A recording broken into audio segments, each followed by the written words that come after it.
জেবা কোথায়? ও কি এখনো রেডি হয়নি? ওর ব্যাগ গোছানো হয়নি? কতক্ষণ আর বসে থাকবো এইখানে? আমার আরও জরুরি কাজ আছে। আন্তারা মৃধা রাগে কাঁপতে কাঁপতে সোফায় এসে বসলেন। ঝাঝালো কণ্ঠে বিষাক্ত হাসির রেখা টেনে বললেন, কোথায় আর থাকবে তোমার আদরের মেয়ে? নিশ্চয়ই এই বাড়িতে থাকার জন্য নতুন কোনো নাটক শুরু করেছে। পুরো বাড়ি তন্ন তন্ন করে খুঁজে দেখলাম, কোথাও তোমার মেয়ের দেখা নেই। উপরের ঘর ফাঁকা, অথচ ও ভালো করেই জানে আজ তুমি ওকে নিতে এসেছো। মনে হয় নতুন কোনো ফোন দিয়ে এটে কোথাও লুকিয়ে আছে, যাতে ওকে এই বাড়ি থেকে তাড়িয়ে দেওয়া না যায়। আন্তারা মৃধার মুখে এমন অপবাদ ও অপমানজনক কথা শুনে সলেমান শেখের মুখের রং মুহূর্তেই বদলে গেল।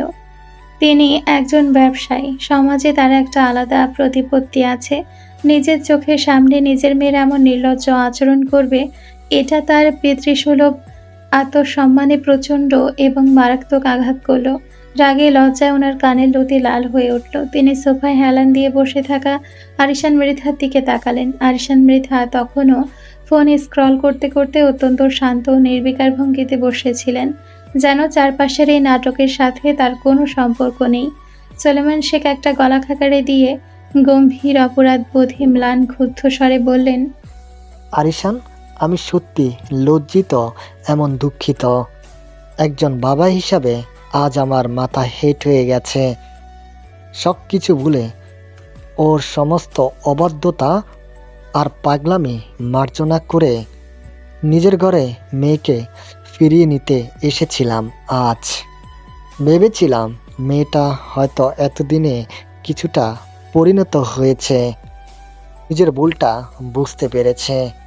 কিন্তু এখানে এসেও যে সে এমন অপমানজনক পরিস্থিতি করবে তা আমি স্বপ্ন ভাবিনি।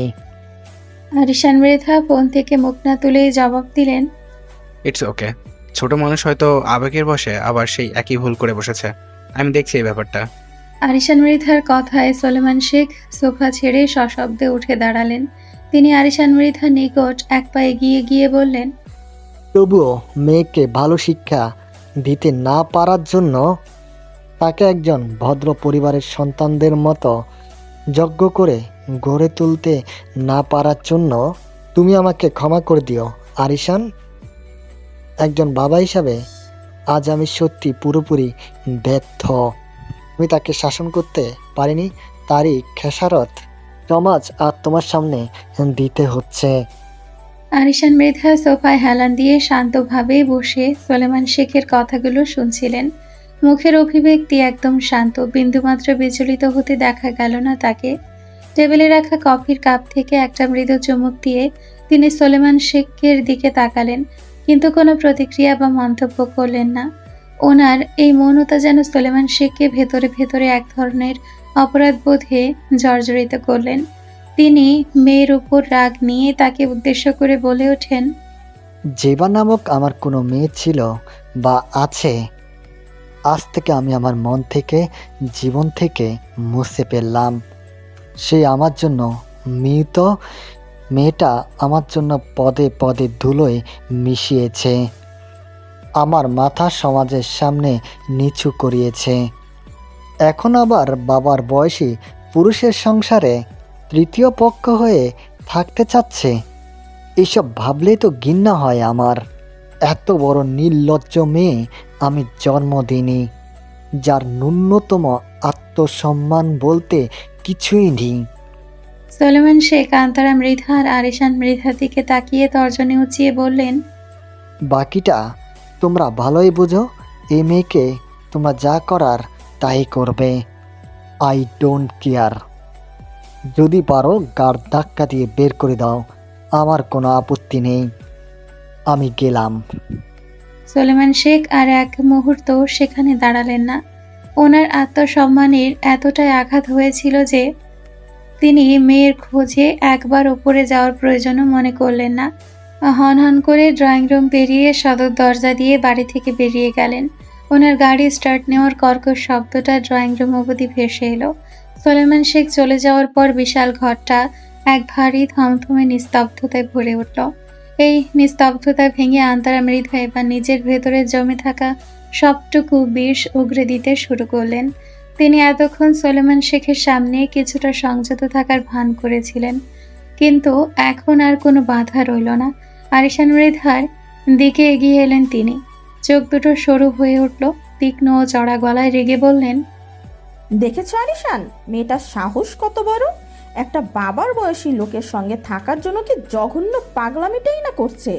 আমি তখন ছিলাম না বলে হয়তো তুমি ওকে প্রশ্রয় দিয়েছো, কিন্তু এখন আমি এসেছি। আমি এই ক্যারেক্টারলেস মেয়েকে আর এক মুহূর্ত এ বাড়িতে সহ্য করব না। আরিশান মৃধা তখনও স্থির নির্বিকার, তার চোখে এক অদ্ভুত অচেনা শীতলতা। আন্তারা থামলেন না, নিজের ক্ষোভ উস্কে দিয়ে চালিয়ে গেলেন। তুমি এভাবে কেন চুপ করে আছো? কেন আরিশান? এই নোংরা মেয়েটার সাহস হয় কি করে তোমাকে এভাবে অপমানিত করার? সমাজের লোকজন তোমার দিকে আঙুল তুলবে। তোমার সম্মানের কি কোনো দাম নেই? তোমার উচিত ওকে একটা চরম শিক্ষা দেয়া। যত দ্রুত সম্ভব এই মেয়েকে ডিভোর্স দাও। এই কালনাগিনীকে বিদায় করো বাড়ি থেকে। আমি নিশ্চিত এই মেয়ে বাড়ির ভিতরে কোথাও ঘাপটি মেরে লুকিয়ে আছে। এবার আরিশান মৃধা মুখ খুললেন, অত্যন্ত গম্ভীর ও নিচু স্বরে বললেন, শান্ত হও অন্তরা, আমি এই বিষয়টি দেখছি। তোমাকে এত উতলা হতে হবে না। কিন্তু আন্তারা মৃধা নিজের রাগের উত্তাপ সামলাতে পারছিলেন না। তিনি ফুঁসতে ফুঁসতে হুঙ্কার দিয়ে উঠলেন, উতলা হব না মানে? তুমি কি এখনো ওর জালে আটকে আছো? আমি তোমাকে পরিষ্কার করে দিচ্ছি আলিশান, এই মেয়েকে আমি এই বাড়ি থেকে ঘাট ধাক্কা দিয়ে বের করেই ছাড়বো। ঠিক তখনই সোফা থেকে কোনো তাড়া ছাড়াই অত্যন্ত ধীর স্থিরভাবে উঠে দাঁড়ালেন আরিশান মৃধা। ওনার মুখাবয়বে কেবল এক চরম উদাসীনতা ও বিরক্তি ফুটে উঠল। আন্তারা মৃধাকে সম্পূর্ণ উপেক্ষা করে তিনি সিঁড়ির দিকে পা বাড়ালেন। আরিশান মৃধাকে চলে যেতে দেখে আন্তারা মৃধা থতমত খেয়ে গেলেন। তিনি চিৎকার করে পেছন থেকে ডাকলেন, আরিশান, আরিশান শোনো, আমি তোমার সাথে কথা বলছি। তুমি এভাবে আমাকে অবহেলা করে চলে যেতে পারো না। কিন্তু আরিশান মৃধা পেছন ফিরে তাকানোর প্রয়োজন বোধ করলেন না। ওনার শক্ত পায়ের আওয়াজ সিঁড়ির দিকে এগিয়ে যেতে লাগলো। আন্তারা মৃধার কোনো ডাক, কোনো চিৎকারই ওনার কান অবধি পৌঁছালো না। ওনারে নীরব অবজ্ঞা আন্তারা মৃধার এগোতে চরম আঘাত করলো। আগে আরিশান মৃধা শত কাজে ব্যস্ত থাকলেও আন্তারা মৃধাকে উপেক্ষা করার সাহস তিনি কখনোই দেখাতো না। আর এখন সে আরিশান মৃধাই ওনাকে পাত্তা দিচ্ছেন না। ভাবতে ওনার ভেতরে রাগে ফেটে পড়ছেন। আরিশান মৃধার এত পরিবর্তন তিনি মেনে নিতে পারছেন না। এসব কিছুর জন্য জেবাকে দায়ী মনে হলো ওনার। আরিশান মৃধা চোখের আড়াল হতেই আন্তারা মৃধার রাগে ক্ষোভে একদম ক্ষেপে গেলেন। পুরো শরীর কাঁপতে লাগলো, তার হাতের মুঠো শক্ত হয়ে এলো। ড্রয়িং রুমের ফাঁকা দেওয়ালগুলোর দিকে তাকিয়ে ওনার মনে হলো জেবা নামের এই মেয়েটা যেন না থেকেও ওনাকে হিংসেই পুড়িয়ে মারছে।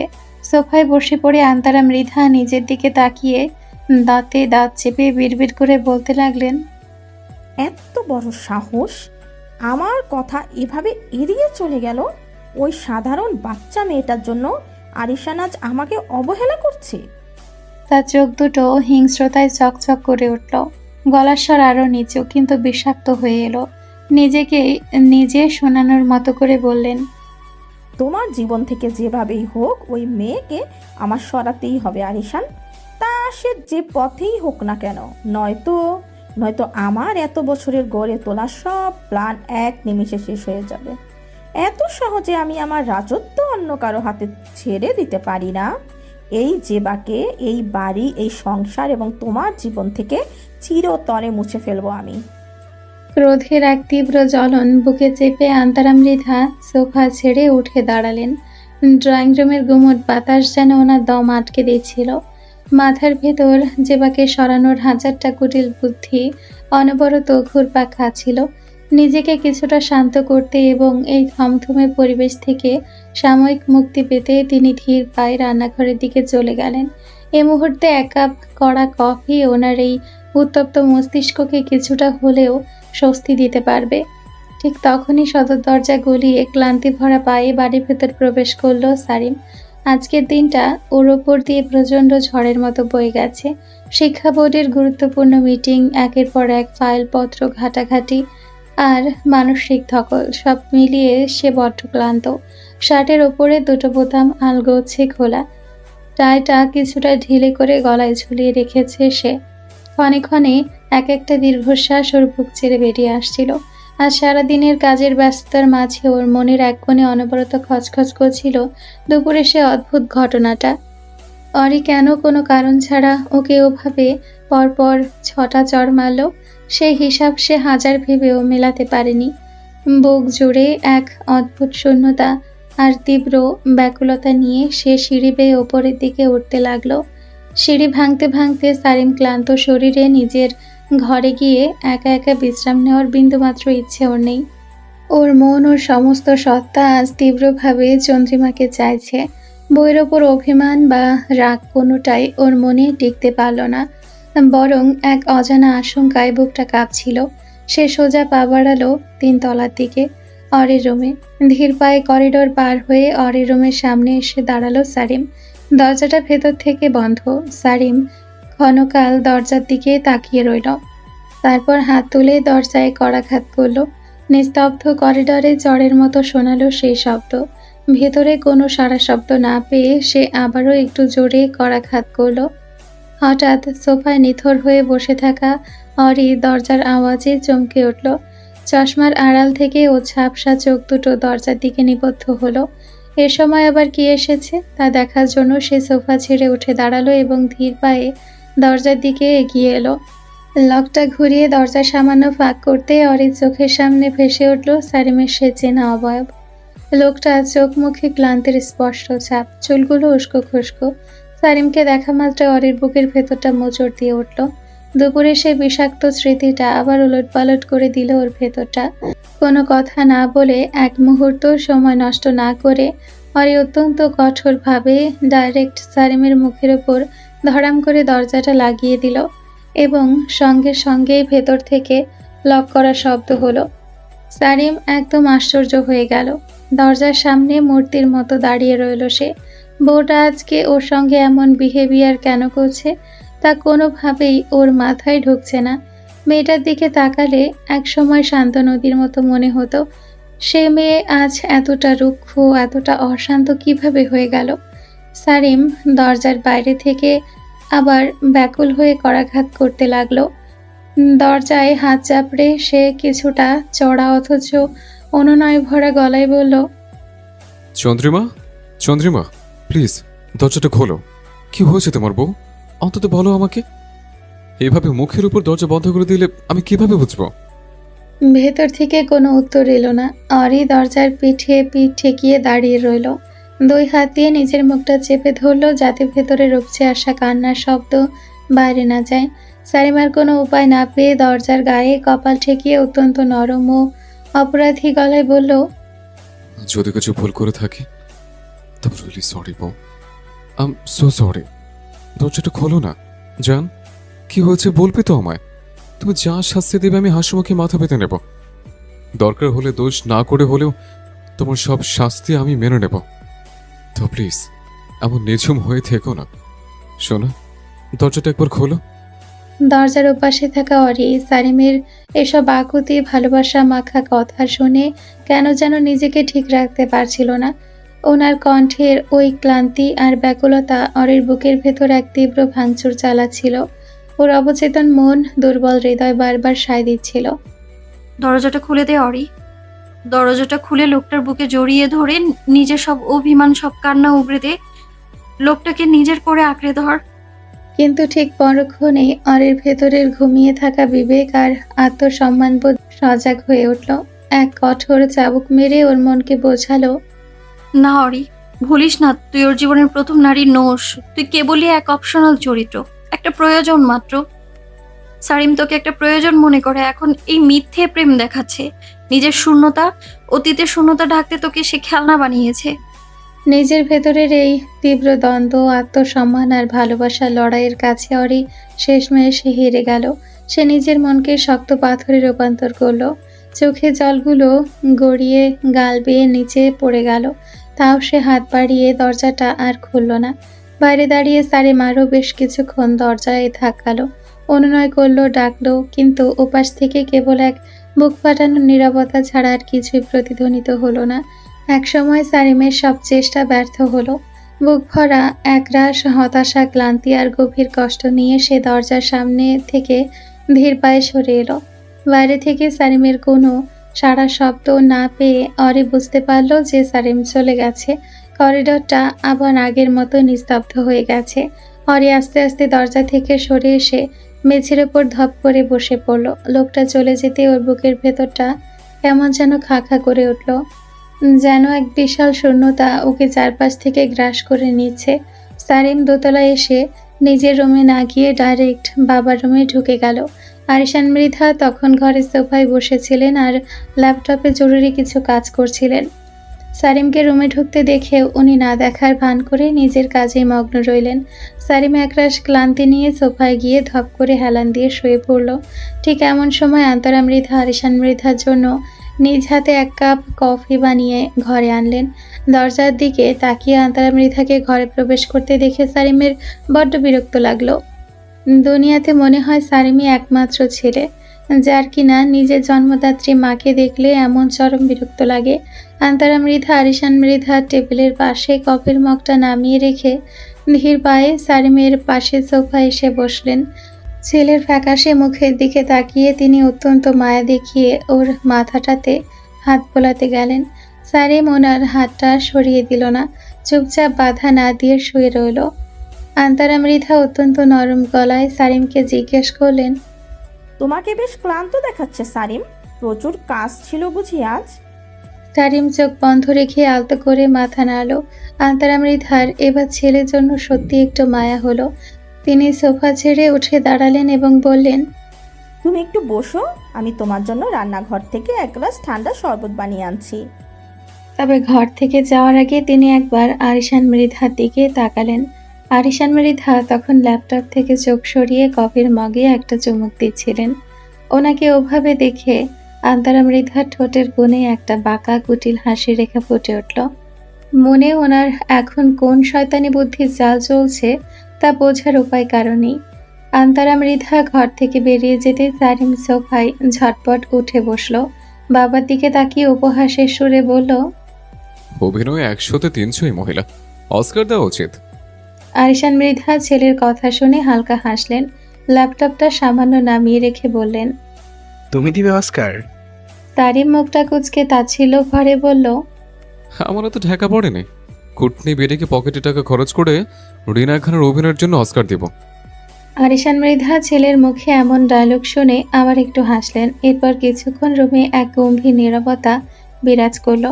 আরিশান মৃধা চশমাটা ঠিক করে একটু চুপ থেকে গম্ভীর গলায় বললেন, তোমার একটা হেল্প দরকার আমার সারিম।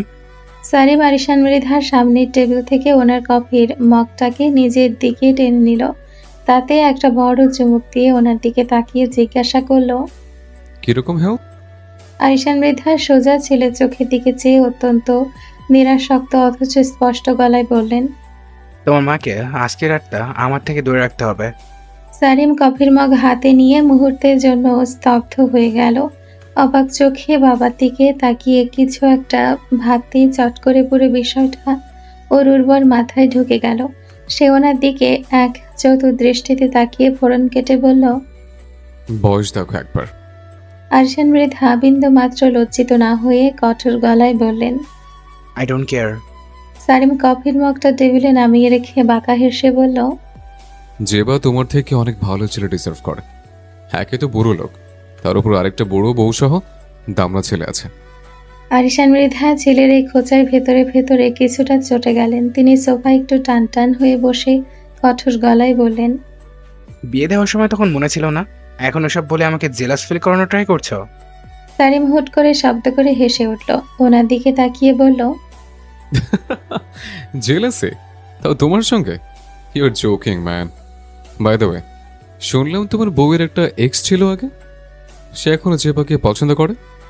অনেক টাচিং ফাচিং হয়েছিল ওদের মধ্যে। কি বলো তুমি? ছেলে ভালো, সেটিং করে দেবে নাকি?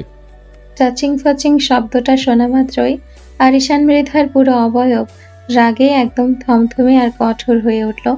তিনি ল্যাপটপটা শাটান বন্ধ করে অত্যন্ত রাগী ও গম্ভীর গলায় ধমক দিয়ে বললেন, আমার বউয়ের ব্যাপার থেকে 100 হাত দূরে থাকো সারিম। নিজের বউকে মানাও গিয়ে আগে।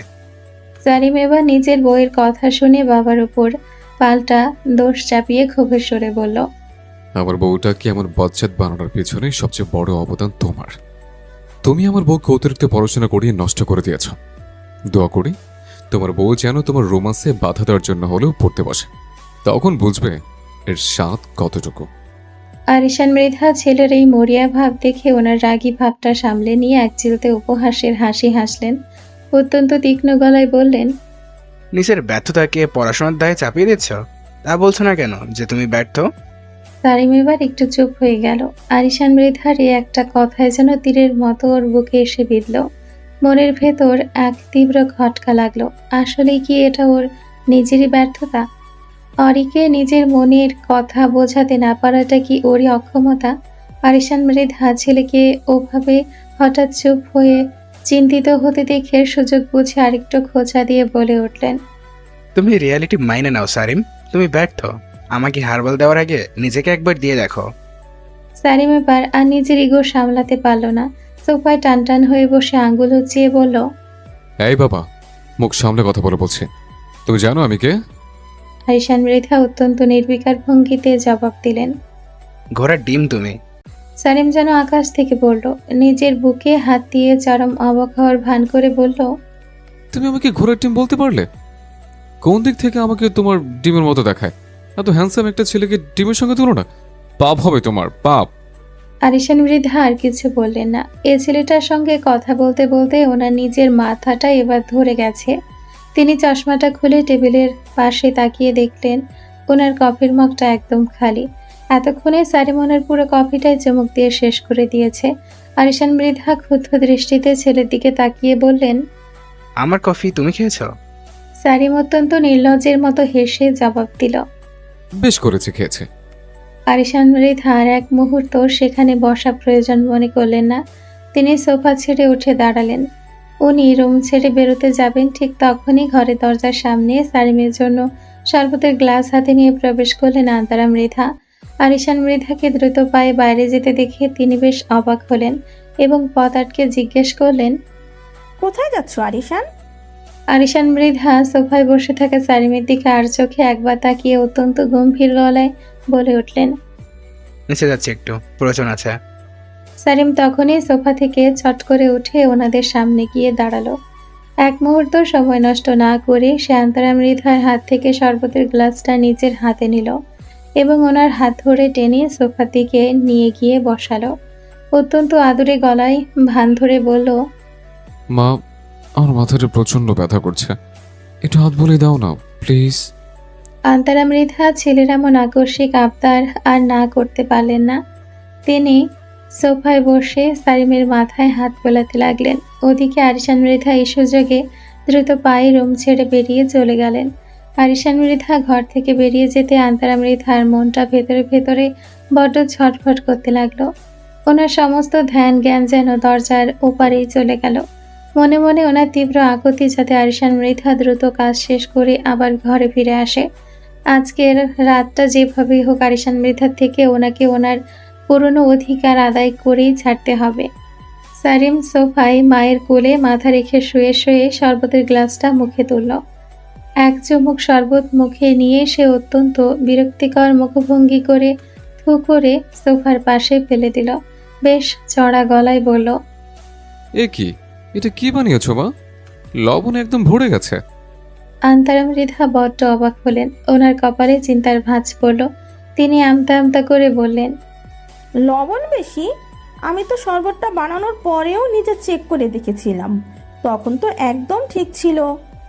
সারিম শরবতের গ্লাসটা ওনার দিকে এগিয়ে দিয়ে বলল, আমি মিথ্যে বলছি নাকি? তুমি নিজে টেস্ট করে দেখো।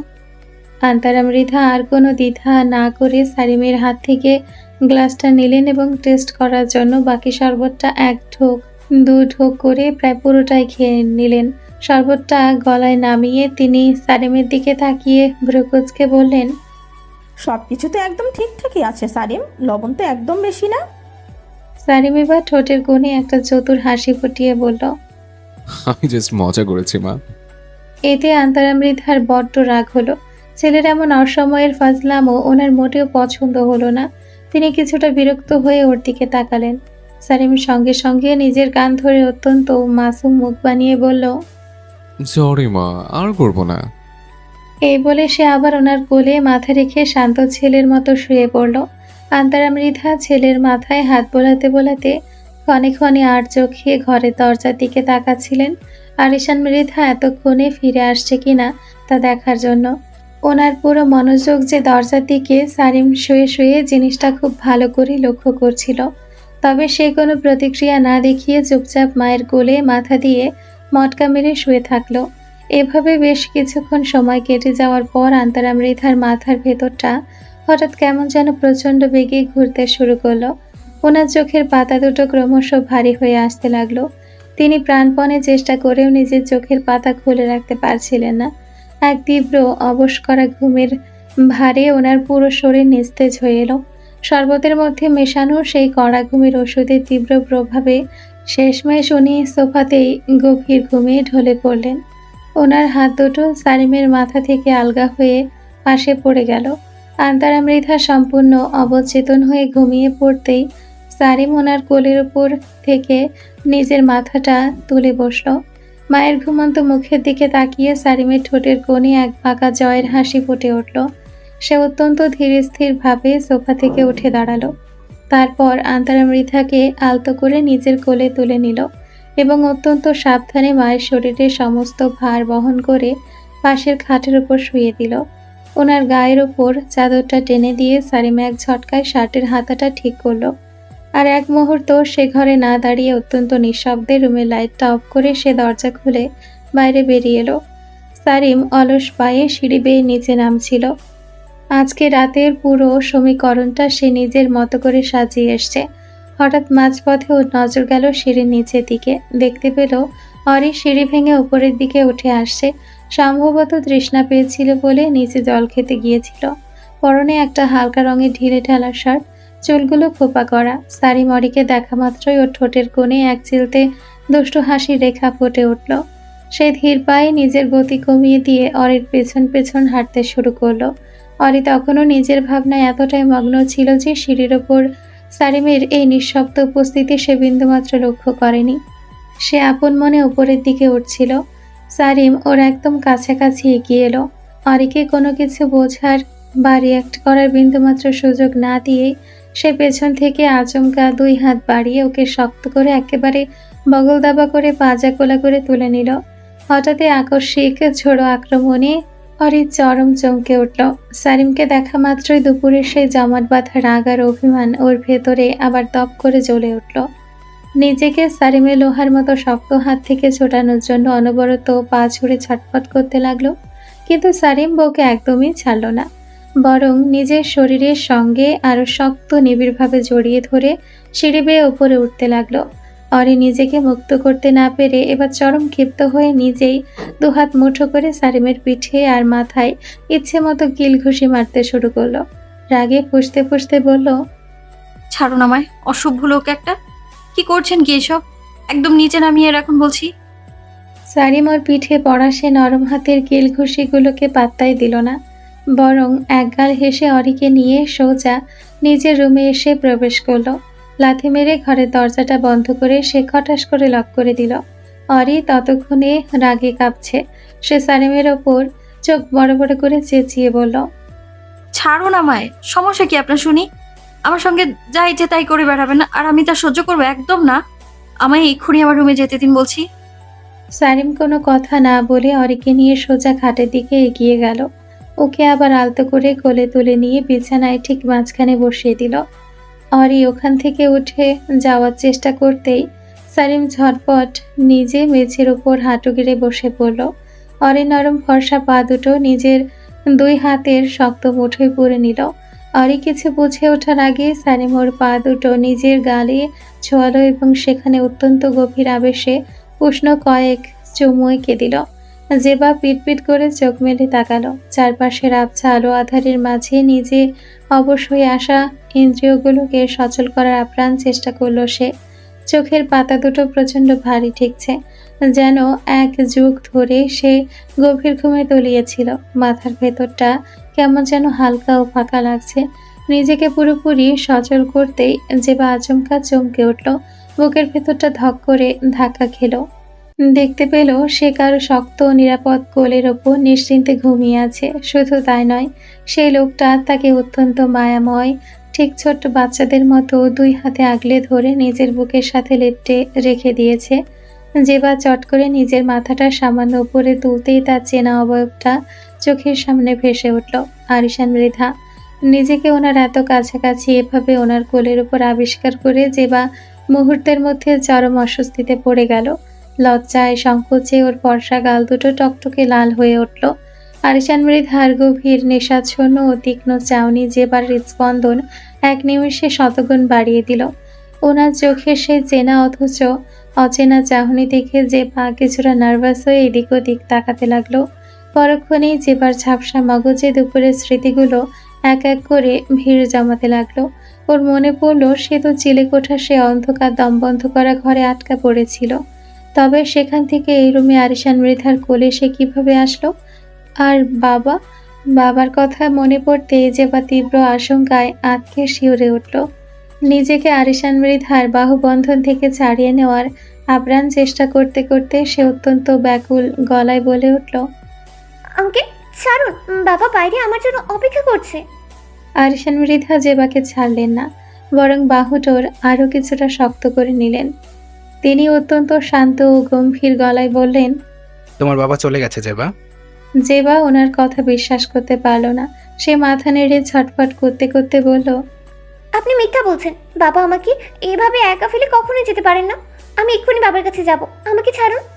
আরিশান মৃধা ওকে নিজের বুকের সাথে আরো নিবিড়ভাবে জড়িয়ে ধরে বললেন, সত্যি চলে গেছেন।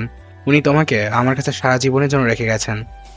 জেবা অবাক হয়ে যায় আরিশান মৃধার কথায়। ওর বাবা ওকে এই লোকটার কাছে সারা জীবনের জন্য রেখে গেছে, এটা বিশ্বাস করতে ওর কষ্ট হচ্ছে খুব। আরিশান মৃধার এই আকস্মিক আচরণ ওর কাছে কেমন যেন অদ্ভুত আর নতুন ঠেকল।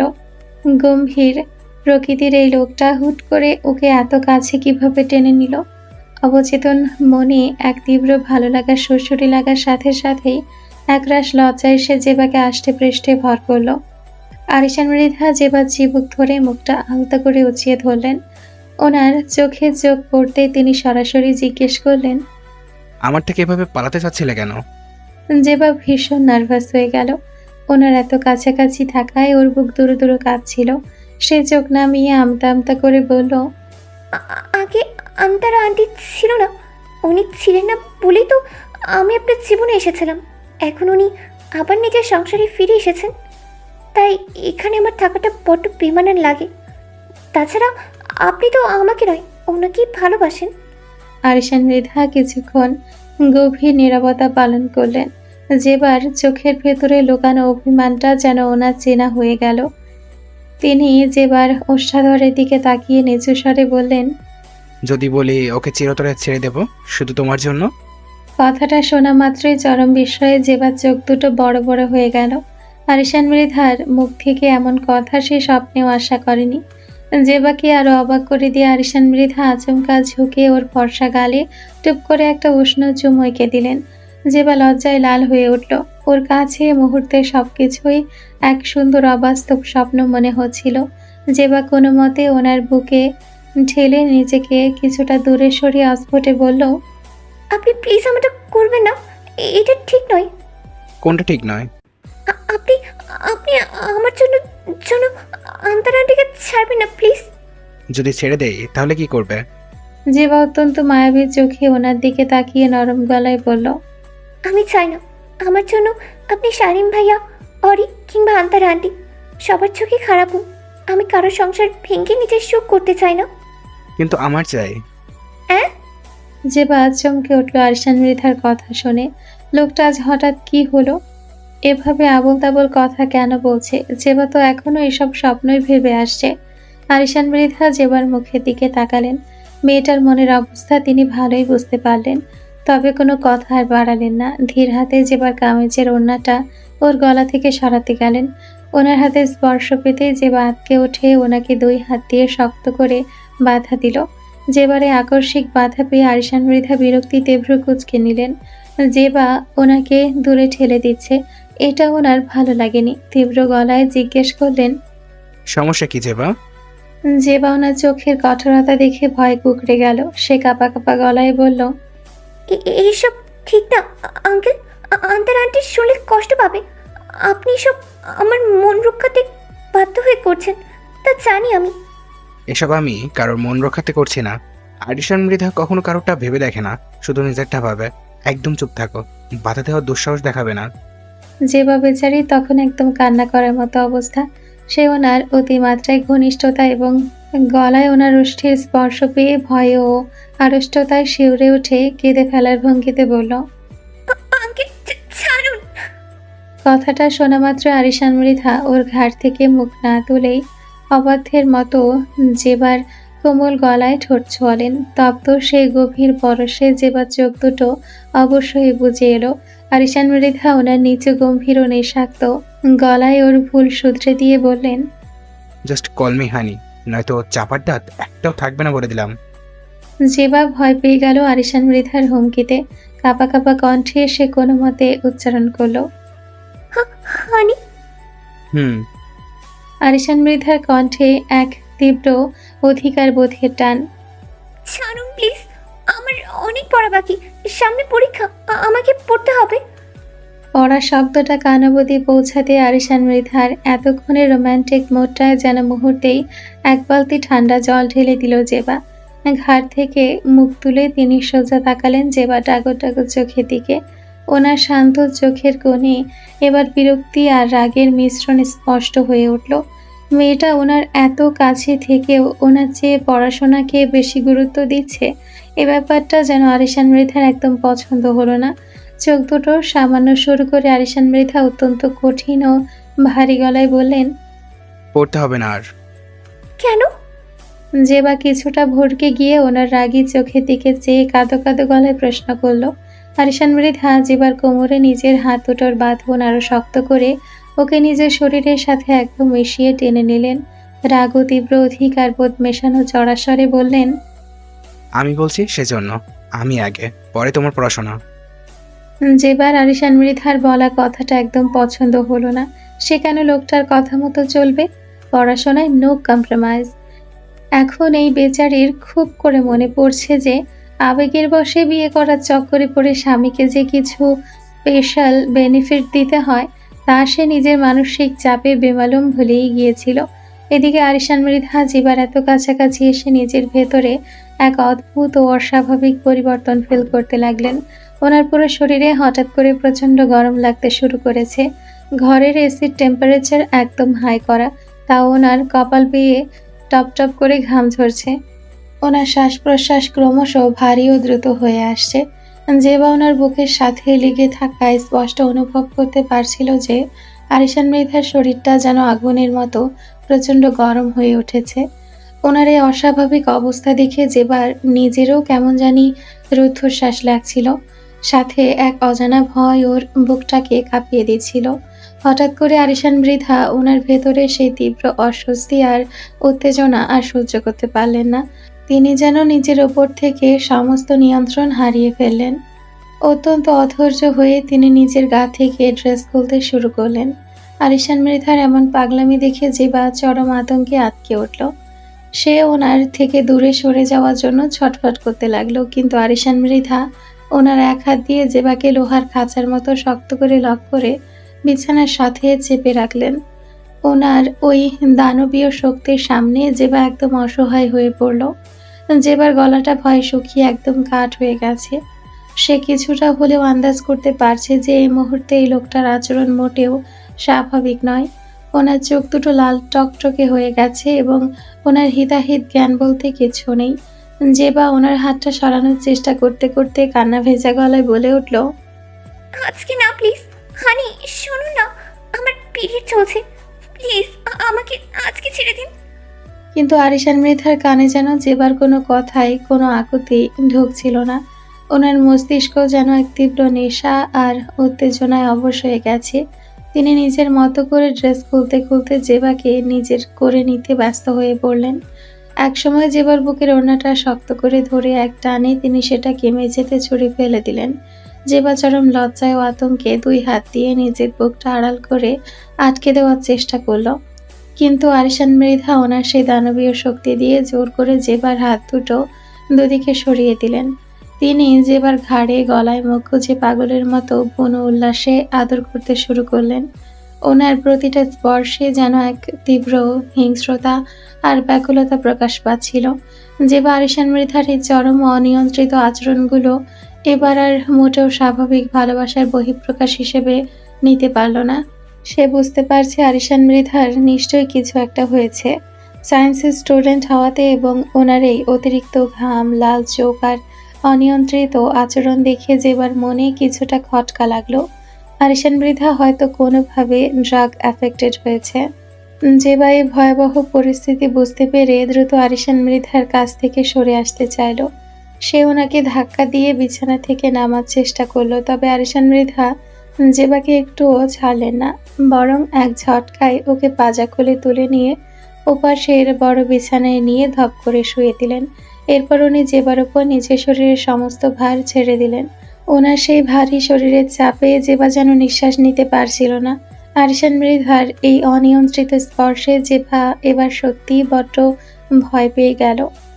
জেবা আরিশান মৃধাকে দুই হাত দিয়ে অনবরত ঠেলতে ঠেলতে ওনাকে ধাক্কা দিতে দিতে কান্না করতে লাগলো। ও চোখে জলগুলো অনবরত গাল বেয়ে গড়িয়ে বালিশে মিশে যাচ্ছিল।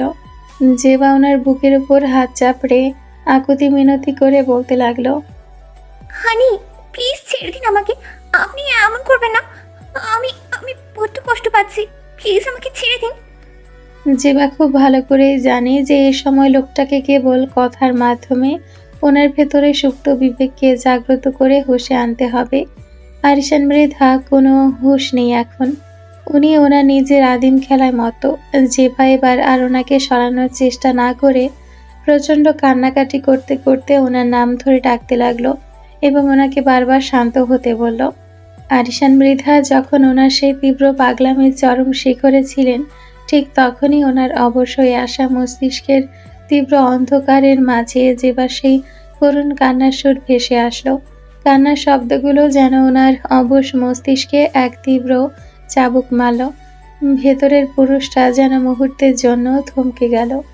জেবা ওনাকে ওভাবে একটু শান্ত হতে দেখে ওনার রাগ ও উত্তেজনা প্রশমিত করার জন্য নিজের কান্না ভেজা হাত দুটো বাড়িয়ে আরিশান মৃধার ঘামে ভেজা মাথায় ও চুলে অত্যন্ত মমতায় হাত বুলিয়ে দিতে লাগলো এবং আদরের গলায় ফিসফিস করে বলতে লাগলো, শান্ত হন আপনি। আমি তো আপনার কাছে আছি। শান্ত হন প্লিজ। জেবা নরম হাতে স্পর্শ আর আদরে গলায় বলা কথাগুলো যেন জাদুর মতো কাজ করলো। আরিশান মৃধার ভেতরে সেই তীব্র বন উত্তেজনা আর ড্রাগের ড্রাইভটা আস্তে আস্তে ঝিমিয়ে আসতে লাগলো। শরীরটা আলগা হয়ে এলো তার। আস্তে আস্তে কেমন যেন একদম শান্ত ও নিস্তেজ হয়ে গেলেন তিনি। আর কোনো পাগলামি না করে জেবার বুকেই নিজের ভারী মাথাটা রেখে শান্ত হয়ে শুয়ে পড়লেন। দুই হাত দিয়ে জেবার কোমরটা আষ্টে পৃষ্ঠে জড়িয়ে ধরে ওর বুকের সাথে নিজেকে একদম লেপ্তে নিলেন।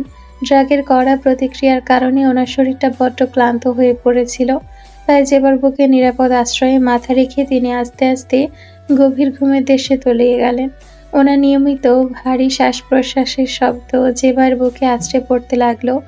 জেবা ওনাকে ওভাবে শান্ত হয়ে ঘুমিয়ে পড়তে দেখে নিজের ক্লান্ত ও কাঁপতে থাকা শরীরে এক বিশাল স্বস্তির দীর্ঘশ্বাস ফেলল। ও নিজের শরীরটাও আজ এই মানসিক ও শারীরিক ঝড়ে বড্ড পরিশ্রান্ত। সে আরিশান মৃধার ঘুমন্ত শান্ত মুখশ্রীর দিকে একরাশ মায়া ও ভালোবাসা নিয়ে তাকালো।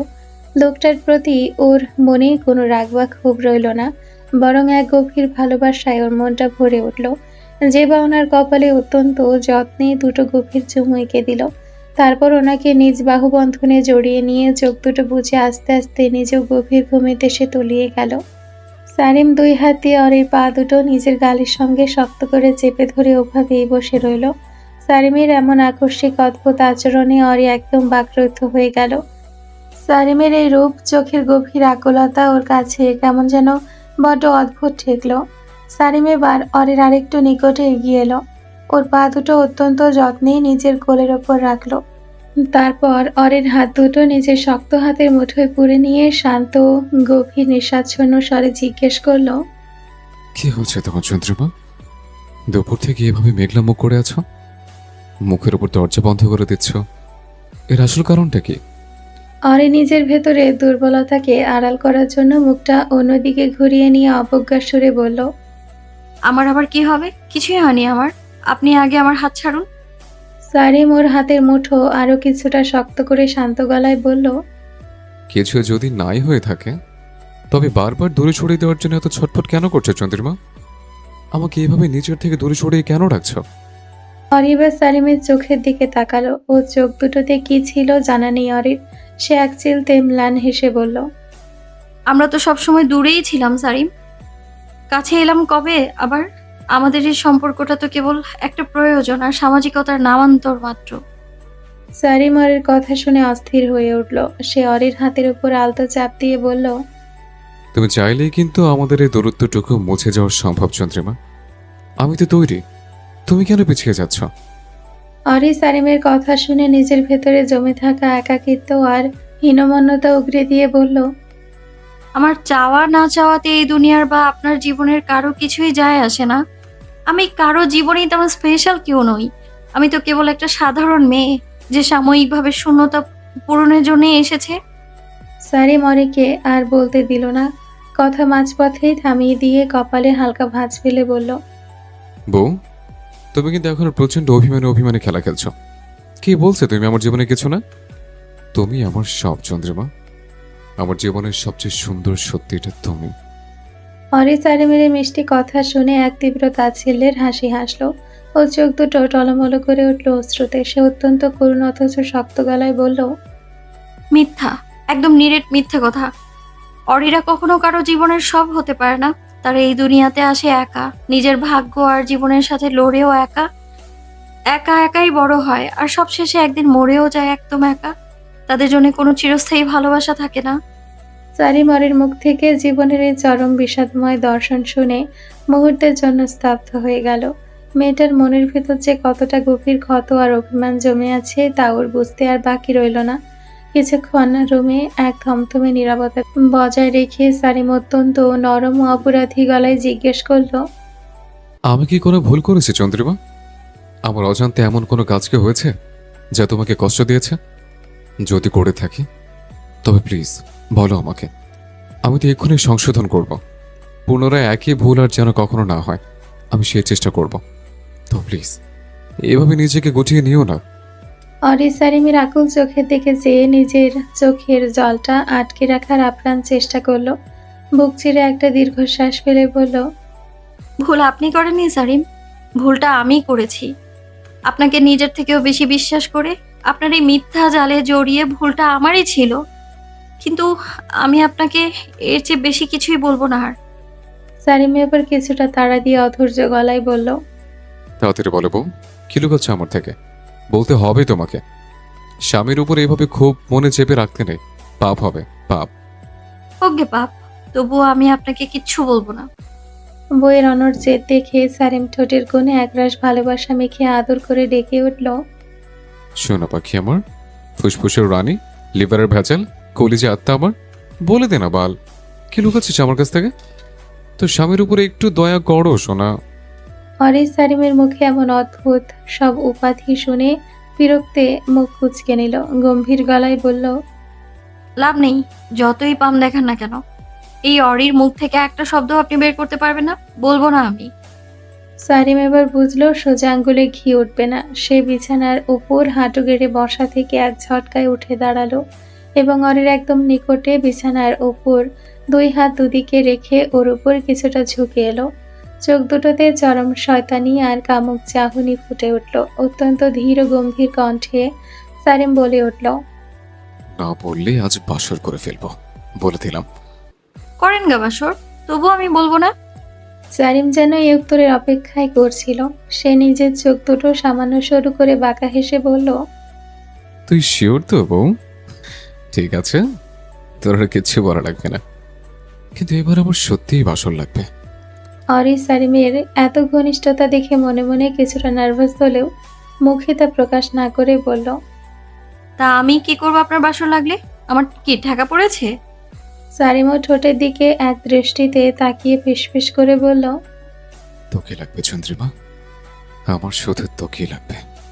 কাছে আমার একবার আমাদের বাসরটা হয়ে গেলে আমি তোরে অভিমান করার পেছনে আসল কারণটা জীবনে কোনো দিন আর জানতে চাইব না। প্রমিস।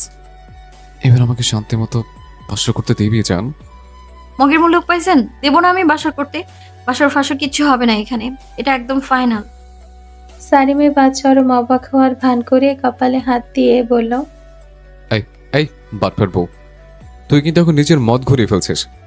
একটু আগে তো নিজেই মুখে অনুমতি দিলে যে করেন গে বাসর, আর এখন আবার মানা করছিস কেন? মিথ্যাবাদী মহিলা কোথাকার। অরি সারিমের এমন চতুরতায় রেগে গিয়ে বলল, কখন বললাম আমি? আমি বলেছি আপনি করেন বাসর, আমার সাথে নয় কিন্তু। অন্য কোনো মেয়ের সাথে করেন গিয়ে বাসর? সারিম নিজের বুকে হাত দিয়ে নাটকীয় ভঙ্গি করে ছি ছি করে উঠল। অত্যন্ত বিরক্ত ভাষায় বলল, ছি, কি বেয়াদব মহিলা রে বাবা। বউ হয়ে স্বামী কেমন নাচে আছে আর পাপ কথা বলে। আমার এই পরম পবিত্রতাকে তুই কলুষিত করছিস, তোর লজ্জা করো না? অরি সারিমের মুখে পবিত্রতা শব্দটা শোনা মাত্রই এক তীব্র তাচ্ছিল্যের হাসি হাসল। সারিমের দিকে তাকিয়ে ফোড়ন কেটে বলল, আপনি পবিত্র হলে তো জনি সিন্স একজন মস্ত বড় মাওলানা। সারিম এই নামটা শোনা মাত্র একদম আকাশ থেকে পড়ল। তার চোখ দুটো চড়ক গাছ হয়ে গেল। চরম অবাক ও বিস্ময় নিয়ে অরির দিকে ঝুঁকে এসে জিজ্ঞেস করলো, এই বউ, তুমি জনি সিন্সের নাম কিভাবে জানো? ওসব নোংরা জিনিসপত্র দেখো নাকি তুমি ইন্টারনেটে? অরি সারিমের এমন সন্দেহে চরম লজ্জায় আর অপমানে লাল হয়ে উঠল। সে নিজের কানে হাত দিয়ে জিভ কেটে বলল, ছি, আস্তাগফিরুল্লাহ, কি যাতা বলছেন আপনি? সারিম ওর এই লজ্জা মাখা ফেসিয়াল এক্সপ্রেশন দেখে মুচকি হাসল। ওর আরো কাছে এসে ফিসফিস করে বলল, জানি জানি, আর নাকেমি করে বলতে হবে না। তুমি দেখি ভারী দুষ্ট বউ। তাই একটু কাছে এসে নিজের এই স্বামীকে ওসব দুষ্টমিগুলো প্র্যাকটিক্যালি দেখো না কেন? অরি সারিমের কথায় রেগে মেগে বিছানা ছেড়ে উঠে যেতে চাইল, কিন্তু সারিম ওকে যেতে দিল না। এক ঝটকায় অরির কোমর ধরে টেনে ওকে আবার বিছানায় নিজের নিচে শক্ত করে চেপে ধরল। সারিমের দুই হাত অরির দুপাশে লক হয়ে গেল। সারিম ওর মুখের দিকে চেয়ে অত্যন্ত অনড় গলায় বলল, পালানোর সব পথ আজ বন্ধ তোমার চন্দ্রিমা। বাসন না করে আজ আমি তোমাকে এ ঘর থেকে বিন্দু মাত্র ছাড়ছি না। অরি সারিমের নিচে আটকা পড়ে ভয়ে ছটফট করতে করতে কেঁদে উঠে বলল, করবো না আমি বাসর। জোর করে কখনো বাসর হয় না, ওটাকে রেপ বলে। আমি আপনার বিরুদ্ধে কাল সকালে রেপিস্টের মামলা করবো, দেখবেন আপনি। সারিম বইয়ের মুখ থেকে রেপিস্ট শব্দটা শোনা মাত্রই তার পুরো মুখশ্রী থমথমে হয়ে গেল। সে চরম হতাশায় মাথা নেড়ে বলল, জাহান্নামী জাহান্নামী, একদম ঘাটে জাহান্নামী তুই। ছি চন্দ্রিমা, নিজের বৈধ স্বামীকে এমন একটা নিকৃষ্ট কথা বলতে পারলি? আমি সত্যি বড্ড হতাশ হলাম তোর এই কথাটা শুনে। তা তুই আমাকে যতই বাহানা দেখাস না কেন শোনো, কোনো লাভ নেই। বাসর আজ এখানে হবেই হবে। বলেই সারিম আর কোনো কথা বলার সুযোগ না দিয়ে অরি শার্টের ওপরের একটা বোতাম ধীর হাতে খুলে ফেলল এবং নিজের উষ্ণ হাতটা ওর শার্টের ভেতর ঢুকিয়ে দিল। সারিমের এই আকস্মিক গভীর স্পর্শে অরি চরমভাবে ভড়কে গেল। সে চোখ দুটো বড় বড় করে সারিমের হাতটা সরানোর আপ্রাণ চেষ্টা করলো, কিন্তু সারিমের হাতের সেই তপ্ত ছোঁয়া ওর আঙ্গুলের আলতো নড়াচড়া অরির ফর্সা চামড়ায় লাগা মাত্রই ওর পুরো শরীরে যেন মুহূর্তের মধ্যে এক তীব্র ও শক্তিশালী কারেন্টের মতো বৈদ্যুতিক তরঙ্গ আছড়ে পড়ল। পুরো অবয়ব যেন এক অচেনা শিহরণে অবশ হয়ে আসতে লাগলো। সারিম আর কোনো কথার শোনার বা বোঝার অবস্থায় ছিল না। অরির শার্টের ভেতর নিজের উষ্ণ হাত গলিয়ে দেওয়ার পাশাপাশি সে ধীর পায়ে ঝুঁকে এসে অরির নরম গলায় নিজের মুখ গুজে দিল। সারিমের ঠোঁটে সেই গভীর স্পর্শ অরির গলার চামড়ায় লাগা মাত্রই ওর পুরো শরীর যেন এক চরম শিহরণে কেঁপে উঠল। অরি দুই হাত দিয়ে সারিমের চওড়া বুকটা ধাক্কা দিয়ে দূরে সরানোর আপ্রাণ চেষ্টা করলো, কিন্তু সারিমের এই পাহাড় সম শরীরের সামনে ও সমস্ত চেষ্টা মুহূর্তেই বৃথা হয়ে গেল। সারিম ক্রমাগত উন্মত্ত আদরে গভীর পরশের কাছে শেষমেশ অরি হাল ছেড়ে দিল। সে নিজের চোখ দুটো শক্ত করে বুজে বিছানার চাদরটা মুঠো করে ধরে পড়ে রইল। এভাবে বেশ কিছুক্ষণ পার হয়ে যাওয়ার পরও যখন সারিম অরির ঘাট থেকে নিজের মুখ তুলছিল না, তখন অরির ভেতরে সেই ধাক্কার রেশটা কেটে গিয়ে আবার চরম বিরক্তি আর রাগ লাগতে শুরু করলো। অরি সারিমের পিঠে হাত দিয়ে ধাক্কা দিয়ে বেশ চড়া গলায় বলল, সারিম উঠুন এবার, অনেক হয়েছে না? আমার অনেক পড়া বাকি, এখন পড়তে যাবো আমি, ছাড়ুন আমায়। কিন্তু সারিম তবুও কোনো উত্তর দিল না। নিজের স্থান থেকে বিন্দুমাত্র নড়লও না। সারিমের এমন নিথর ও নীরব ভাব দেখে অরি একটু চুপ হয়ে গেল। ওর মনের ভেতর কেমন যেন একটা খটকা লাগলো। সে কয়েক সেকেন্ড অপেক্ষা করে আবার সারিমের নাম ধরে একটু নরম সুরে ডাকলো। সারিম, শুনছেন? উঠুন না প্লিজ, এভাবে আর কতক্ষণ? হঠাৎ করে অরি গভীর মনোযোগ দিয়ে লক্ষ্য করলো সারিম ওর গলায় মুখ গুজে রেখে প্রচণ্ড জোরে জোরে ঘন ঘন শ্বাস টানছেন। সারিমের বুকটা অনবরত ওঠানামা করছে। শরীরের তাপমাত্রা যেন সাধারণের চেয়ে অনেক বেশি ঠেকছে। অরির মনের ভেতর এবার এক তীব্র আশঙ্কা জন্ম নিল। সে আর এক মুহূর্ত সময় নষ্ট না করে নিজের 2 হাত দিয়ে সারিমের মাথাটা জোর করে উপরের দিকে তুলল। সারিমের মুখটা নিজের চোখের সামনে আনতেই অরি চরম আঁতকে উঠল। সে দেখতে পেল সারিমের পুরো মুখাবয়ব ঘামে একদম ভিজে একাকার হয়ে গেছে। কপাল বেয়ে টপ টপ করে ঘাম ঝরছে। চোখ দুটো রক্ত জবার মতো লাল টকটকে হয়ে আছে। সারিম অনবরত মুখ দিয়ে জোরে জোরে কষ্টে শিষ্টে শ্বাস নিচ্ছেন, যেন তার ফুসফুসে অক্সিজেনের বড্ড ঘাটতি পড়েছে। সারিমের এই ভয়াবহ অস্বাভাবিক অবস্থা দেখে অরির মনের সমস্ত রাগ অভিমান এক নিমিষে কর্পূরের মতো উবে গেল। ওর বুকটা সারিমের জন্য অজানা আশঙ্কায় আর তীব্র চিন্তায় ধক করে উঠল। অরি নিজের এক হাত দিয়ে সারিমকে নিজের বুকের সাথে শক্ত করে জড়িয়ে ধরে বিছানায় এক পাশ হয়ে শুয়ে পড়ল। শরীরের সাথে লেপ্টে আগলে রেখে নিজের অন্য হাত দিয়ে সারিমের মুখের ও কপালের সেই বিন্দু বিন্দু ঘামটুকু আলতো করে মুছে দিল। তারপর ওর চুলে ও মাথায় হাত বোলাতে বোলাতে অত্যন্ত ব্যাকুল হয়ে চিন্তিত গলায় জিজ্ঞেস করলো, সারিম, আপনার কি হয়েছে বলুন তো? শরীরটা এমন লাগছে কেন? খুব বেশি কি কষ্ট হচ্ছে আপনার? সারিম অরির কোনো প্রশ্নের উত্তর দেওয়ার মতো মানসিক বা শারীরিক অবস্থায় ছিল না। ওর রক্তবর্ণ চোখ দুটোর সামনেই তখন এক তীব্র মায়াজালের কুয়াশা খেলা করছিল। সারিম কোনো কথা না বলে নেশাতুর অবশ ভঙ্গিতে নিজের হাতটা বাড়িয়ে অরির পুরো মুখে আলতো করে হাত বোলাতে লাগলো। সেই কাঁপতে থাকা হাতের স্পর্শে এক তীব্র আকুতি প্রকাশ পাচ্ছিল। অরি এক হাত বাড়িয়ে সারিমের সেই ঘামে ভেজা হাতটা শক্ত করে নিজের মুঠোয় ধরে ফেলল। তার চোখের দিকে চেয়ে অত্যন্ত উদ্গ্রীব হয়ে বলল, আপনি এমন কেন করছেন সারিম? আপনার শরীরটা আগুনের মতো এত গরম কেন? আপনি কি অসুস্থ? সারিম অরিকে আর কোনো কিছু বলার বা প্রশ্ন করার বিন্দুমাত্র সুযোগ দিল না। আচমকা এক ঝটকায় অরিকে বিছানায় শটান শুয়ে দিয়ে হিংস্র হয়ে ওর গায়ের উপর উঠে পড়ে। নিজের সমস্ত হিতাহিত জ্ঞান হারিয়ে সারিম পাগলের মতো অরির নরম ঠোঁটে নিজের ঠোঁট চেপে ধরে উন্মত্তের মতো কিস করতে লাগলো। সারিমের এই বুনো অনিয়ন্ত্রিত আচরণে অরি যেন দম আটকে মারা যাওয়ার উপক্রম হলো। সারিম ওভাবেই অরিকে নিজের নিচে চেপে ধরে অত্যন্ত অধৈর্য হয়ে নিজের পরনের শার্টের বোতামগুলো এক টানে ছিঁড়ে ফেলে শার্টটা গা থেকে ছুঁড়ে ফেলে দিল। সারিম নগ্ন ও ঘামে ভেজা তপ্ত বুক অরির বুকের উপর আছড়ে পড়ল। এবার সারিম অত্যন্ত মরিয়া হয়ে অরির পরনের শার্টটা খোলার জন্য হাত বাড়ালো। ওর এই চরম উন্মত্ততা, হিংস্রতা আর অস্বাভাবিক রূপ দেখে অরি এবার সত্যি ভীষণ ভয় পেয়ে গেল। ওর মনে হলো এই লোকটা এখন আর তার চেনা সারিম নন। উনি যেন এক অচেনা দানব হয়ে উঠেছেন। অরি নিজের সমস্ত শক্তি এক করে ভয় ও আতঙ্কে একটা জোরে আকাশ ফাটানো চিৎকার দিয়ে উঠল। ছাড় কুত্তা! অরির এই আকস্মিক চিৎকারের শব্দে সারিমের মস্তিষ্কের সেই ঘোর লাগা মনোযোগে যেন মুহূর্তের মধ্যে এক বিশাল বিস্ফোরণ ঘটল। ওর হাত দুটো এক সেকেন্ডের জন্য থমকে গেল। আর ঠিক সেই সুযোগটাকেই কাজে লাগালো অরি। সারিমের আলগা হয়ে যাওয়া বাঁধন থেকে এক ঝটকায় নিজেকে মুক্ত করে বিছানা ছেড়ে তড়িৎ গতিতে উঠে ঘরের মেঝেতে এসে দাঁড়ালো। ওর পুরো শরীর ভয়ে তখন থরথর করে কাঁপছে, বুকটা দ্রুত ওঠানামা করছে। সারিম বিছানার উপর একা হয়ে গিয়ে নিঃস্বাচ্ছন্ন হয়ে ঝাপসা চোখ দুটো মেলে আশেপাশে অরিকে খুঁজতে লাগলো। শরীরে তখন এক তীব্র পীড়া ও অস্বস্তি দিচ্ছিল। শিরা উপশিরাগুলো যেন ছিঁড়ে যাচ্ছিল সারিমের। বিছানা থেকে ওঠার চেষ্টা করতে অরি ভয় আরো পিছিয়ে গেল। সে রুমের চারিদিকে তাকিয়ে নিজেকে বাঁচানোর জন্য কোনো নিরাপদ জায়গা খুঁজছিল। হঠাৎ কোনো কিছু না ভেবে সে ডাইরেক্ট ভয় পেয়ে সারিমের ঘরের বিশাল কাঠের কাবার্ডের সামনে থাকা চেয়ারটার উপর চট করে উঠে দাঁড়ালো। তারপর সেখান থেকে লাফিয়ে লাফিয়ে কাবার্ডের একদম উপরের ফাঁকা জায়গাটাতে উঠিয়ে গুটিসুটি মেরে বসে পড়ল। সারিম বিছানা থেকে নেমে অত্যন্ত টালমাটাল পায়ে ঘরের চারপাশ ঘাঁটতে লাগলো।